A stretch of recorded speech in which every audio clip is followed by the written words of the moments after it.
साई सुदर्शन यार मैं ये कहूँगा कितने क्लास प्लेयर हैं, जिसे कहते हैं ना ओवरलोडेड। भाई इस तरह का पैकेज है साई सुदर्शन। मतलब आप जब इनसे कहो कि आपको स्कोर को हाई लेवल पे यानी 200 के आसपास के स्ट्राइक रेट से चलना है तो ये उस तरीके से चलते हैं। जब आप कहो इनसे कि पार्टनरशिप बिल्ड करके चलना है, रन एंड बॉल की तरह खेल के चलना है, तो उस तरीके से खेल के चलते हैं। जब आप कहो कि इंगे तिंगे के शॉट ऐसे नहीं मारने जिससे आपकी विकेट जाए, तो ये इंगे तिंगे के शॉट मारते ही नहीं है। बिल्कुल शॉट इस तरीके के मारते हैं, अगर एक बस इनका पीछे वाला शॉट छोड़ दें तो सारे शॉट टाइमिंग के साथ मारता है लड़का भाई, जिसे कहते हैं ना टाइमिंग, रियल टाइमिंग। क्रिकेट में क्या जरूरत होती है, सबसे बड़ी चीज़ टाइमिंग। तो वो टाइमिंग भाई साई सुदर्शन के अंदर है, जो वो चीख चीख के चिल्ला रहे हैं कि भाई मैं इंडियन टीम के दरवाजे पे खड़ा हूँ, मुझे अंदर ले लो। हालांकि इनका एक बार डेब्यू हुआ था T20 में, लेकिन इन्हें खेलने का मौका भी नहीं मिला था।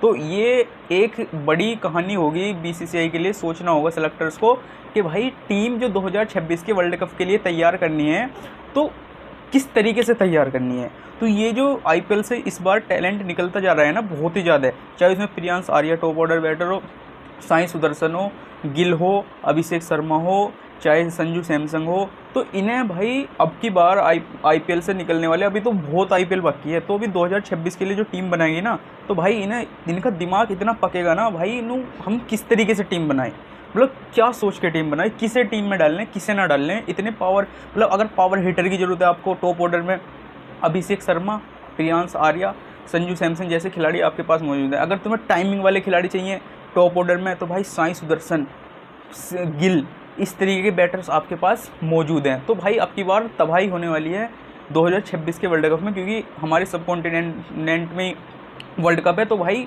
कुछ ना कुछ तो इन्हें सोचना पड़ेगा। और रही आज के मैच की बात, तो मैच में कुछ नहीं हुआ जो गुजरात ने चाहा, बस वो हुआ। चाहे बैटिंग चाहिए उन्होंने तो बैटिंग करी अच्छी, बॉलिंग चाहिए तो बॉलिंग करी। तो आज के मैच में हमारे बहुत कुछ है बात करने के लिए, तो हम धीरे धीरे उसके ऊपर चर्चा करेंगे। राजस्थान रॉयल्स की सबसे बड़ी गलती थी टॉस जीतकर फील्डिंग करने का फैसला लेना।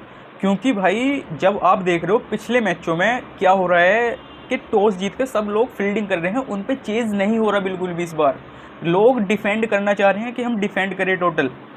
तो इन्होंने सबसे बड़ी गलती जो करी राजस्थान वालों ने, यही करी कि टॉस जीत के इन्होंने फील्डिंग जो चुनी ना, इन्हें सबसे पहले बैटिंग करनी चाहिए थी, स्कोर खर्च करना चाहिए था बोर्ड पे, और फिर कहते आओ गुजरात वालों अब तुम चेज़ करके दिखाओ हमें।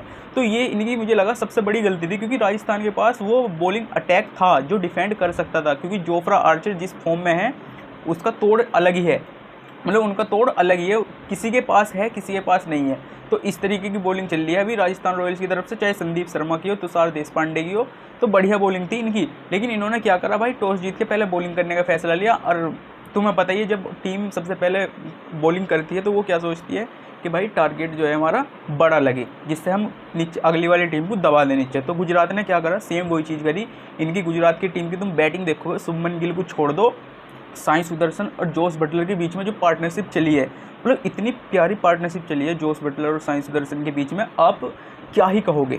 मतलब इन्होंने 10 के एवरेज से रन बना के चले हैं, हर ओवर में 10, 9.5, 9.5, 10, मतलब इस तरीके का एवरेज रखा है इन्होंने। मतलब जो रन रेट था ना उसे गिरने नहीं दिया, उसे बढ़ाते ही चले गए जब तक ये खेल ले दोनों। अनलकी डिसमिसल रहा हालांकि जोस बटलर, लेकिन जब तक वे आउट हुए उस समय तक टीम का जो मनोबल है वो थोड़ा हाई हो चुका था। यानी उनका अगर उनके आउट होने से ना होने से कोई फ़र्क नहीं पड़ता टीम को, क्योंकि नीचे इतनी बैटिंग ऑर्डर है उनके पास, गुजरात के पास, कि वे आगे तक झेल लेती। लेकिन जो इन दोनों ने करा है मिडल ऑर्डर में ज़्यादातर, जो मतलब कि 10-11 ओवर तक ये खेल के चलाया है इन्होंने गेम, जो बनाया है असली गेम, तो वो बनाया इन दोनों की पार्टनरशिप ने, साई सुदर्शन और जोस बटलर की।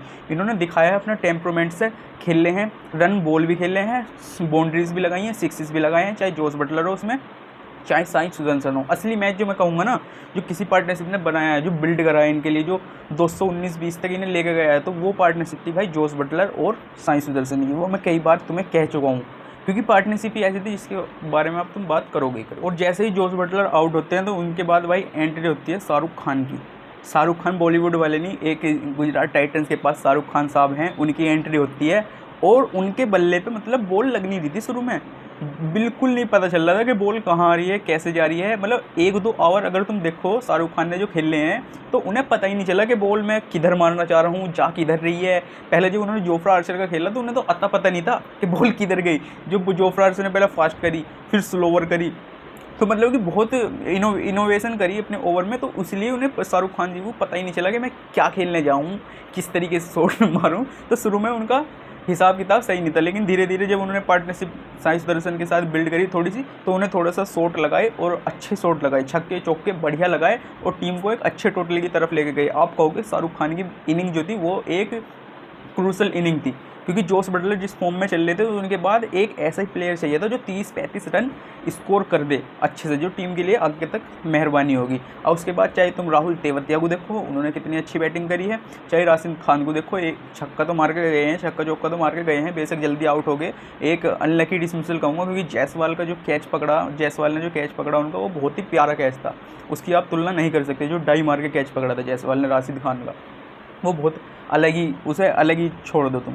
तो बैटिंग इनकी तरफ से बहुत बढ़िया हुई। रदरफोर्ड एक अनलकी डिसमिसल वो भी कहूँगा मैं, क्योंकि भाई बॉल बहुत वाइड जा रही है और तुम वहाँ बल्ला घुमा रहे हो, तो वो थोड़ा अच्छा नहीं था इनके लिए, तो अनलकी कहूँगे भाई इस चीज़ को। अब अगर इनकी गुजरात टाइटंस की बॉलिंग, मोहम्मद सिराज, प्रसिद्ध कृष्णा, राशिद खान, साई किशोर, भाई यार तबाही बॉलिंग है जिसे कहोगे ना, तबाही बॉलिंग। मतलब आज राशिद खान ने भी 2 विकेट लिए हैं, मियां मैजिक ने 1 विकेट लिया, लेकिन उस समय पे वो विकेट क्रूशल था जो आना था। नीतीश राणा का शायद, हाँ नीतीश राणा का विकेट जो आना था, क्योंकि नीतीश राणा एक ऐसी फॉर्म में है, अगर उन्हें टाइम मिलता और तो भाई वो पता नहीं कहाँ से कहाँ पहुँचा देता, शायद मैच का और फेर ही बदल देता, कुछ पता नहीं था। लेकिन जो बॉलिंग इनके द्वारा की है, प्रसिद्ध कृष्णा ने 3 विकेट लिए हैं। भाई प्रसिद्ध कृष्णा दिखा रहा है अपना जौहर पूरा कैड़ा वाला। तो इनकी तरफ से, गुजरात वालों की तरफ से, चाहे स्पिन ले लो तुम, चाहे फास्ट बॉलिंग ले लो, इन्होंने अपनी बॉलिंग से आज इम्प्रेस करा है सबको। जो भी मैच देख रहा होगा सब इम्प्रेस हुए होंगे, हाँ भाई बॉलिंग करी है तो गुजरात वालों ने करी है। जो फास्ट बॉलिंग में, जो पावर प्ले में करना था उन्होंने पावर प्ले में करा, जो पावर प्ले के बाद करना था उन्होंने पावर प्ले के बाद करा, और राजस्थान को कहीं से कहीं तक भी कमबैक करने का मौका ही नहीं मिला। जो एक बार गिरती चली गई तो वो गिरती चली गई।